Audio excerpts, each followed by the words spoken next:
Obviously, co-managed IT, we've been talking about it again for a number of years. I'm now running into some MSPs that are turning down MSP opportunities in favor of co-managed opportunities. That's super interesting because that kind of, it's kind of always been lingering around. We've been talking about it probably for about 4 or 5 years. And now all of a sudden, it seems to be really catching on and we've all figured out how to make money, how to position it, how to sell it, how to overcome those objections, all those types of things. So, I'm starting to see more and more co-managed revenue within MSPs, which I think is a fantastic thing for our space. Welcome to Evolved Radio, where we explore the evolution of business and technology. I'm your host, Todd Kane. This episode is brought to you by Evolved Management Training Courses, a whole series of courses built specifically for your MSP training needs. There's a Project Management for MSPs course, an MSP Service Manager Bootcamp, MSP Security Fundamentals, and an IT Documentation Done Right course. Check out the full suite of courses at training.evolvedmgmt.com or look for a link in the show notes. In today's episode, I chat with industry veteran Rob Ray. Together, we explore the dynamics of technology conferences, from choosing locations and handling logistics to balancing network opportunities amid distractions. Join us as we uncover the future of technology events, transformative role of AI, and the continuing evolution of the MSP and IT landscape. Let's get started. Rob, welcome to the Evolved Radio podcast. Thank you. Super happy to be here. Thanks for having me. Of course.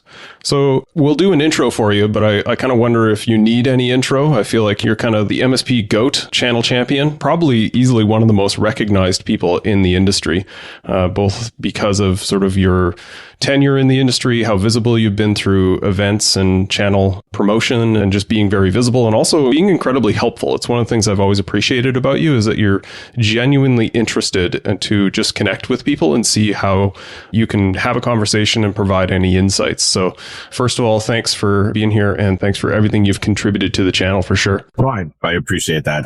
I mean, I'm just being myself. I appreciate all the kind words, but it's very humbling. So thank you. Of course. So one of the things that I heard you talk about recently that I wanted to get your insights on is the future of the MSP distribution model. So distribution has certainly changed, and you're now at PAX 8, which is a major digital distributor. And I'll just sort of cue you up there on how are you viewing and how is PAX 8 viewing sort of the future of the disty? Yeah, absolutely. And thanks for the opportunity to talk about this.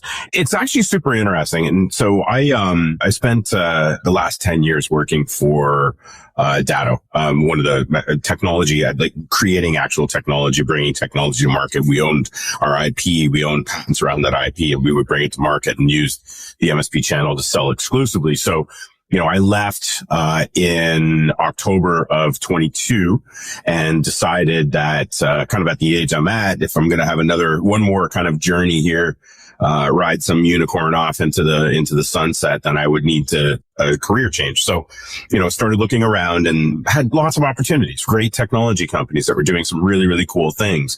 I was kind of looking for the next Datto that I could spend the next 10 years at and kind of take them off to the next level. And, I've known the founders and a lot of the executive team at PAX 8 for a while, and they came to me and said, "Hey, why don't you come work here?" And, I kind of looked at it and went, well, I mean, you don't really do anything from a technology standpoint. You're not generating or creating any technology. You don't have a roadmap, those kinds of things. But those are the things in my mind that are like really sexy. So, then they showed me what they were working on. And that's when I realized that, they're not only, transforming into an innovation technology company, but they're actually blazing a brand new path. And, the D word, disty, is something that we've actually stopped using at PAX 8. And to be honest, I kind of cringe every time I hear it because we're talking about kind of the new buyer journey, and the new buyer journey is more around things like marketplace. Now, you're going to say it's just a catchphrase. What's the difference between disty and marketplace? And I think that if you take a second and kind of like a deeper dive, and we've been talking about this pretty much in all the presentations that I've done. When you and I met there in New Jersey, we talked about this. It's basically harnessing the data in a way to actually help the MSP grow their businesses as opposed to just selling other people's stuff. So, it kind of takes all of the information that we've got and uses it in a way in which the vendors are going to succeed more, the MSPs are going to succeed more, and then matches up to the way the buyer is actually changing how they are consuming technology from an SMB perspective. So it's interesting because the way that you're describing this and sort of what I took away from the presentation, it reminds me of the old days of like people getting into Microsoft partnerships, and sort of the uninitiated in those relationships had very high expectations and big dreams about how they become an MS partner, and all of a sudden they get a ton of deal flow from Microsoft. And I would always tell people like, look, like that's not how this works. Like occasionally you may get something if you match up in sort of a certain expertise in a certain city. But like vendors and distribution organizations have traditionally been very transactional. And I also feel like that's a part of what I see as the marketplace has the potential to change, where it is actually sort of servicing the needs on a more localized basis. And there's potential for actual business to flow through from that. Do you think that's true? Yeah, certainly. Absolutely. Like probably more so than ever before, because if you think about kind of traditional distribution, the big value back in the day was pick, pack, ship. Here's the product, store it for me because we don't have the facility, deliver it directly to this because I don't want to deal with the shipping of it or the size of it or whatever. And then the MSP shows up on site and does the implementation. That's not kind of the way anymore, especially when it comes to SaaS. So, what is the value of what it is that we can do, both from the MSP perspective as well as the vendor perspective? Vendors, like any vendor that wants to reach into the SMB IT is going to have to do it through a managed service provider. The MSPs have established themselves as the go-to for everything SMB IT. So, from that perspective is how do we get all like best in breed technology, best in breed innovation into the hands of the MSP so that they can go and sell it to those SMBs. But then, I think the big pivot here is the way in which people are consuming these things. And there's kind of two factors in my mind that changed this, right? Number one was the pandemic. We all immediately had to find different ways of consuming the things that we did before in a world where we could physically go and see each other. But now we're being forced to do it without physically seeing each other. And it's testing the fences on things that we weren't necessarily comfortable with, buying things online without like sight unseen. So the idea that, now all of a sudden we don't have a choice. You want to consume this, you're going to have to do it. But then once you venture down into that world and get super comfortable with buying a shirt that you haven't tried on, right? In all honesty, I actually bought a car online for the first time without even test driving it this weekend and went through the entire process without talking to a single individual. Now, as an IT provider, as an MSP, that should scare the crap out of us from the perspective that people are going to start doing things without talking to the experts. But as a consumer and, from an IT perspective, as an MSP delivering services to your clients, once they are doing those things, anything that they can do from a self-help perspective is only going to save on your bottom line. So there's pros and cons here through all of this. I think, what's important is that people are still going to the SMB IT provider, the MSP throughout this entire process. And some of the things that we are doing from a technology standpoint is going to continue to put that MSP in the center. And that means making sure that vendors, have that delivery mechanism via the MSP, which Pax A can do. B, that consumers can actually go and do their own research, take a look at user ratings, other reviews. Like a lot of people want to do those things on their own. And again, we talked about how the pandemic kind of forced us to do that. I don't know about you, but I'm buying more and pretty much everything from Amazon these days rather than going to individual stores. And then the other part of that too is, the next generation, the Gen Zers, the kids that we're all raising, and coddling and protecting from the whole wide world. And, they don't like engaging to and talking to salespeople. They barely like talking to any human beings outside of social media. So, we've got all these conditions that are starting to impact the buyer journey here. And we need to create ways in which these buyers continue to buy, but it still continues to come through the managed service provider as the expert. Otherwise, it's going to be absolute chaos when it comes to things like cybersecurity and what's the right product at the right price and who do I call when crap starts falling apart. So That's the front end of it. But then if you think about the back end of it, the back end of it is we have all these consumers that are trying to purchase something, should be through an MSP, but there's no way, or that there isn't kind of that connection. And that's another place that marketplace kind of differentiates itself from distribution, where not only are we attracting MSPs to come and take a look and buying technology through our platform, but now we're actually offering end users the alternative to find an MSP through our platform. And that is also in vendors to find MSPs to sell their stuff to end users that are talking to them. So, it's kind of tying all of this together. It's utilizing newer technologies like AI, like the way in which we're changing buying and the preference in which we're buying. So it's kind of leveraging a lot of very new things and in an area that could potentially be really disruptive. So obviously you guys are bringing a lot to the table in market exchange and being able to have vendors find providers and, sourcing and matching and creating a bit of this network effect within the system, which I think is valuable. I think some people may be a little wary of that, and it sounds sort of like a little scary. The other side of this, though, I think is what you noted is the sort of the antisocial selling, and what worked from a sales perspective kind of doesn't work in general anymore. What are you seeing people successful at, the growing MSPs? What are the sales tactics that they are leveraging in an antisocial age, sort of before we're sort of getting to what you guys are building with marketplaces and matching? What do you see works right now? We're kind of at this moment in time between generational shift, right? A lot of us are Gen Xers that are kind of in this space right now. And, we're technically not afraid of anything. You've got the millennials that kind of have come in through, and they're kind of a blend between the Gen Xers and the Gen Zers, and then the Gen Zers that are coming in, which are completely terrified of their own shadows. So it's a matter of that trying to, and to answer your question, what are the successful MSPs doing? It's kind of like trying multiple ways to try to attract it, because by no means am I suggesting that a touchless, humanless process is going to help you grow your MSP today, because you still need to appeal towards the 50, 60-year-old business owners, the 40-year-old business owners, and then you've got your 20s and 30s, and then you've got the next generation. So it's also almost like a multi-pronged approach. You have to kind of be everything to everybody at this particular moment and kind of offer, do you want to come into the auto dealership and test drive this? Do you want to just, test drive a car and then buy it online? Or do you want to not touch this or talk to anybody, and have options for all three of those types of consumers? Right. So I guess we'll have VR test drives in the future maybe as well. Maybe. I'm kind of tried this out on a lark. I have a really old truck. I have 4 daughters that I raised, and all 4 of them learned how to drive this truck. I always felt like if they could drive a pickup truck, they could drive anything, right? And now it's about 14 years old, and it's beaten to hell.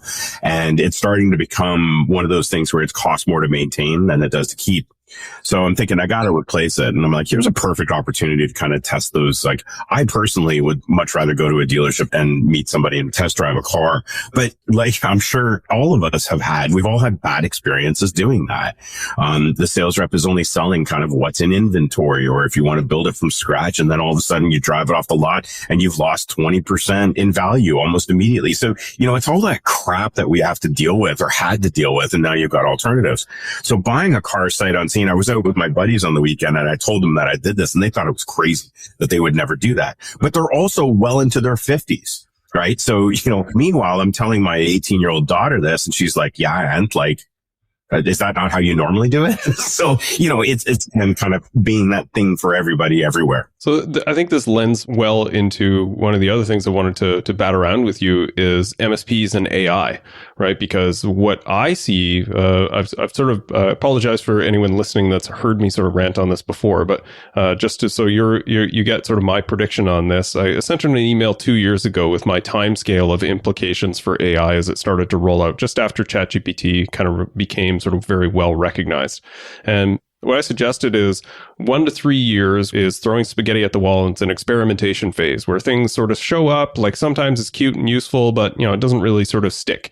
That 3 to 5 year range where we're starting to get into is where things actually start to show up, and there's real use cases that start to cement themselves in workflows and business process, and it becomes quite useful.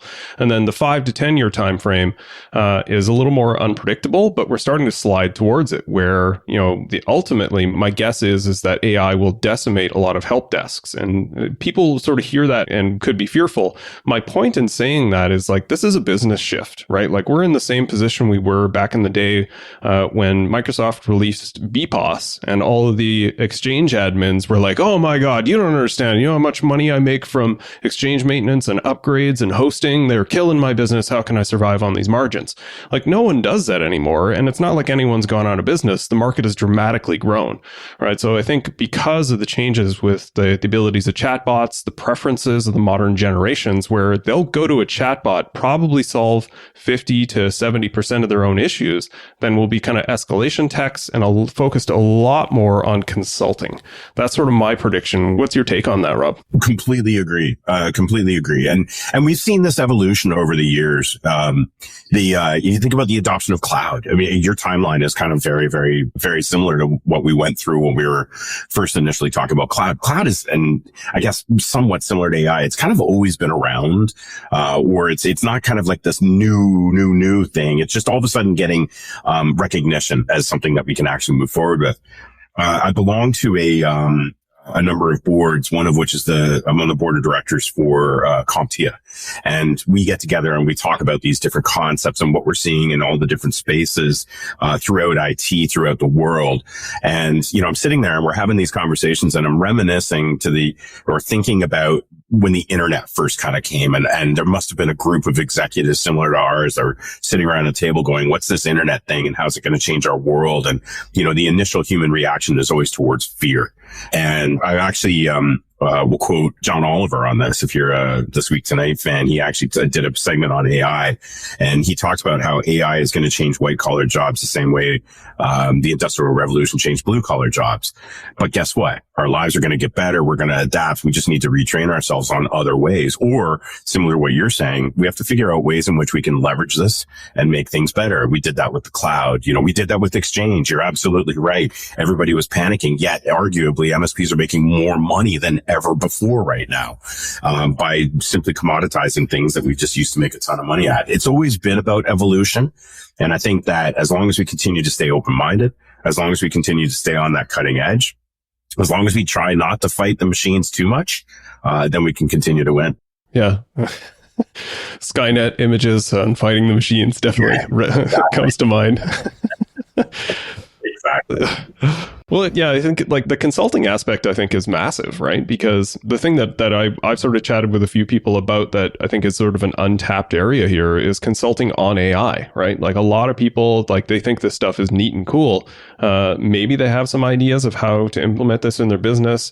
I think a lot of people doing consulting around basically the Microsoft 365 stack with Copilot implementations, the people that are early to market on those types of things and develop an AI practice within their consulting group, I think are going to be off to the races, right? Like it's a bit of an arms race as far as development of the practices around these things and being able to enable both a small business, but also sort of those mid-tier towards enterprise.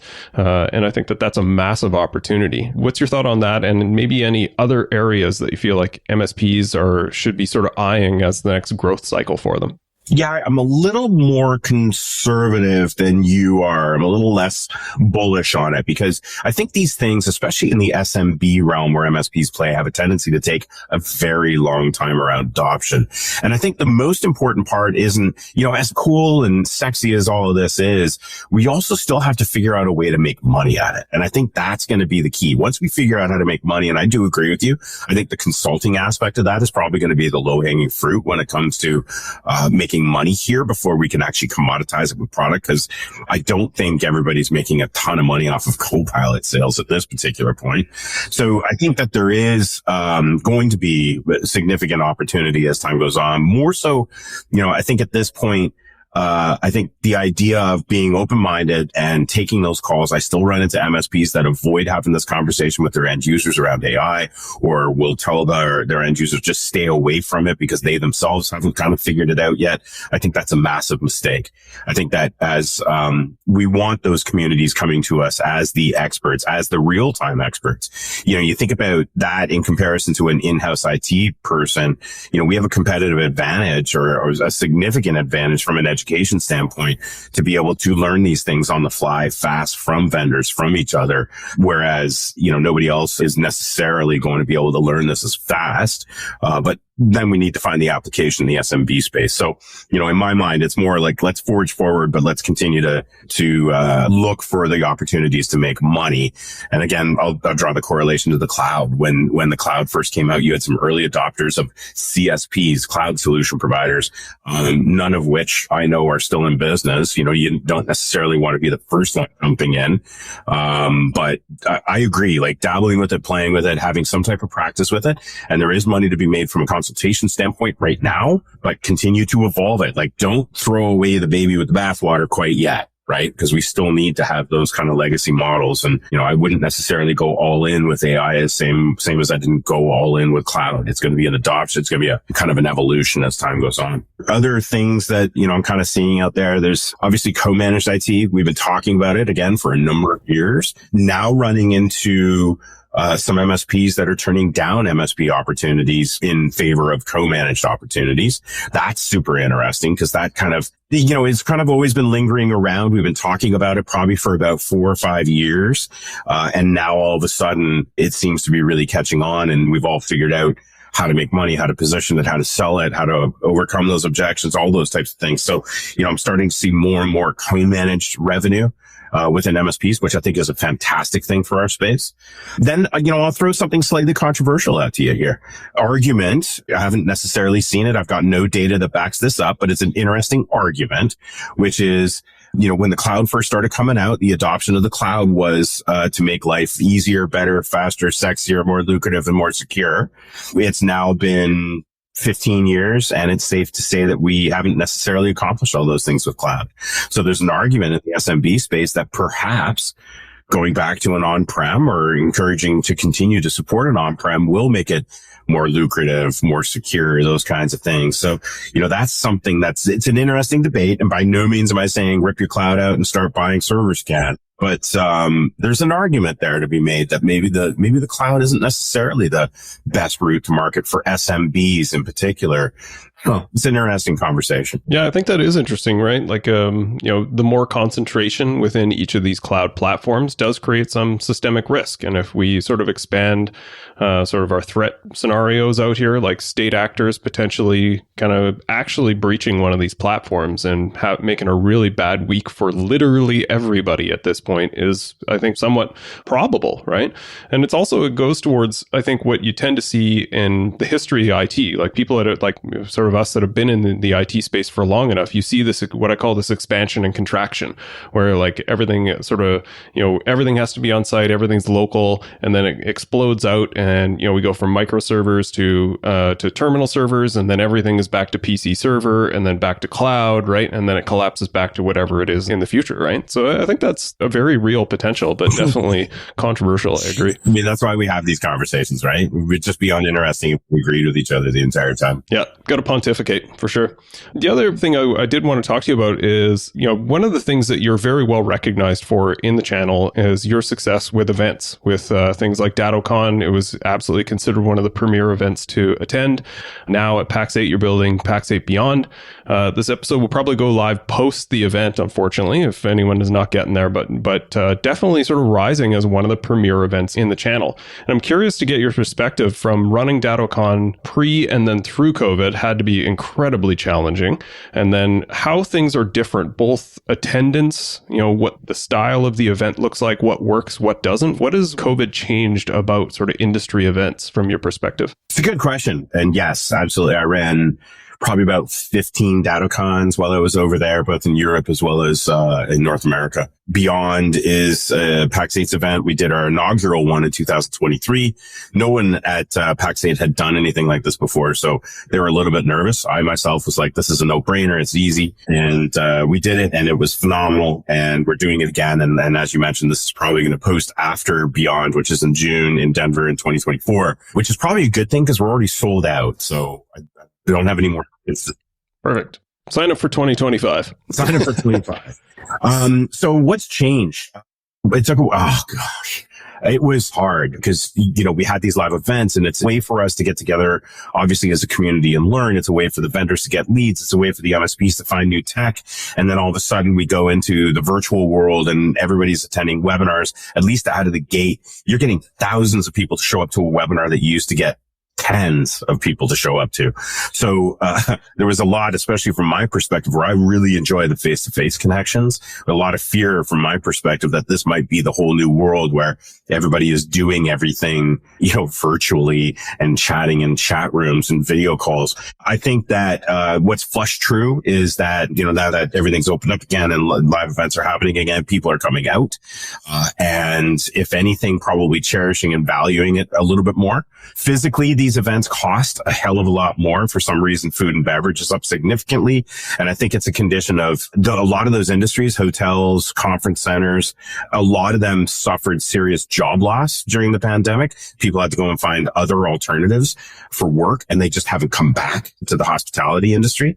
So there is a lot more money that's having to be shelled out, which means the cost of executing these events, which means the cost to attend these events, including hotel rooms and flights. It tends to be a little bit more at this particular point, but I do envision that coming back down as we all settle back in. I think that there's more events now than there was in 2019. If that's a thing, at least myself, we used to all say, as vendors, we used to all say goodbye to each other at IT Nation, which was generally the second week of November because we wouldn't see each other again until February. Now we all work till the day before Christmas and we're right back at it on Jan 2nd. So, there's almost too many events. I know I've got 3 events in 1 week coming up in a couple weeks. So there's no shortage of things that you can physically go to. And I'm a huge fan of being able to physically go to these things, but there's also a lot that they need to do better from a quality content perspective, and the value, because now MSPs have got a ton of choice as to where they want to go. Obviously, I think that the user conferences, if, find the vendors that you're using and go to their conferences, I think that's probably the most valuable use of an MSP's time. If I'm investing $10,000, $20,000, $30,000 a month in this particular vendor, I want to see what the roadmap is. I want to see where they're spending their money. That's where a lot of the value. I think that the local meetups as well, you and I, chatted at a local ASCII event because I'm based in Connecticut. So for me, it was an easy drive. I think those local meetups are also important because you get an opportunity to meet with the actual individual local MSPs, like some potential peers around. So, there's still a significant value out there, but the great news is there's a lot of choice. You just kind of got to weed through what it is that your needs are in order to be able to pick what event you want to go to or how long you want to spend on it or how much you want to spend on it. Yeah. Do you have one of the things I've seen, curious on your perspective on this, is because there is so much competition in the events space, a good example is NerdioCon is a destination, right? And, do you have any plans, maybe potentially sort of destination type events, either as a premier event? I know Denver makes sense for PAX 8 because you guys are there. But what's your perspective on some of I would say, sort of the burgeoning idea of destination style events? Good question. So I am a fan of moving it every single year. There is no doubt about that, because I think the opportunity to go to a different city or potentially a city that you've never been to before. And, I'll draw back to DattoCon 2016, where we actually did it in Nashville, Tennessee. And there's a lot of MSPs I've never been to Nashville. A lot of our foreign partners, British partners, were like, why would you drag me to country music central? I'm not interested. And then they get there and absolutely fall in love with the city, to the point where I know a bunch of British, for example, that go back there and vacation there with their families. So, I'm a big fan of, if, it's part of the opportunity, it's part of the experience, just to potentially go to a city that you wouldn't necessarily go to. Denver, when I joined the organization, yes, we are a Denver-based company, and we had signed a 3-year contract with the Gaylord there in Denver, which is a phenomenal facility. But we're debating as to what we're going to do post 26 with it. Our European conference is moving around for Beyond, and of course with Datto we moved it around. So I think that's all part of the actual experience. You think about other events, there's one that's in Orlando every single year. It just kind of feels the same every single year. So, a big fan of moving that around. As far as destinations go, you start running into logistic issues. First of all, Passports. Not everybody has passports, right? Cyber QP is actually doing an event in Puerto Rico, which is going to be interesting because I don't think you need a passport. Don't quote me, an American passport to go to Puerto Rico. I think you're right. Yeah. So, that's going to be interesting because you got an island destination, but you don't necessarily have to have a passport. Whereas, Nerdio did it in the Dominican Republic. So you would need one. The quality of food goes down significantly. Yeah. And as much as we're here to learn and talk about IT, the dining experience goes down and then the luxury experience potentially goes down and a lot of these things. You're in a different country and sometimes that makes it a little bit more difficult. But at the same time, who can argue with 85 degrees and nothing but sun all day too? So, you can go either way. I see a lot of this debate about doing one on a cruise ship. I personally am not a fan of cruise ships for various reasons. I would be with you on that as well. Yeah. One of the things that I remind everybody of is like we complain about hotel Wi-Fi when we're in downtown Chicago. Imagine being in the middle of the Atlantic and complaining about Wi-Fi. We're so connected and need that connection. That's just issue number one that you might run into if you're on a boat somewhere in the middle of the ocean. Yeah, just imagine 3,000, 3,500 nerds all trying to use the same satellite connection, right? Bad times. Yeah, disaster. Yeah.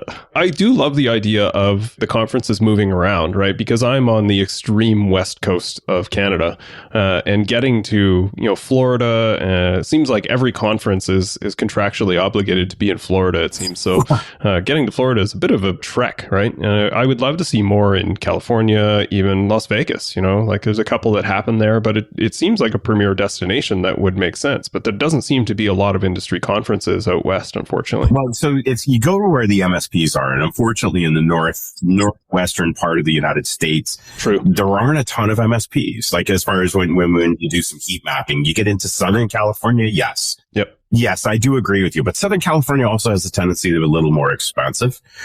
The other issue that you've got is weather. Nobody wants to deal with winter. For sure. So in the winter time, we have a tendency to go into the Texas, California, kind of Florida parts. In the summertime is when we have a tendency to go into the New Jersey, Chicago, those kind of northern parts. I actually do want to bring our conference to Vancouver at some point in time, because I think that would be an amazing opportunity for MSPs to go and see that and live that. But yeah, it's hard. And then there's a lot, like if you're in a union town, you've got to deal with additional expenses there. So there's a lot of other factors that kind of come into play when planning a conference that way. Vegas, I'm not a fan because there's so many distractions in Vegas. There's so many other things that you can be doing. Good point. Hard to find people when you're at the same conference. I don't know if you've ever been to one of those big conferences in Vegas where, everybody's kind of just staying at their favorite hotel and then you never actually see that person,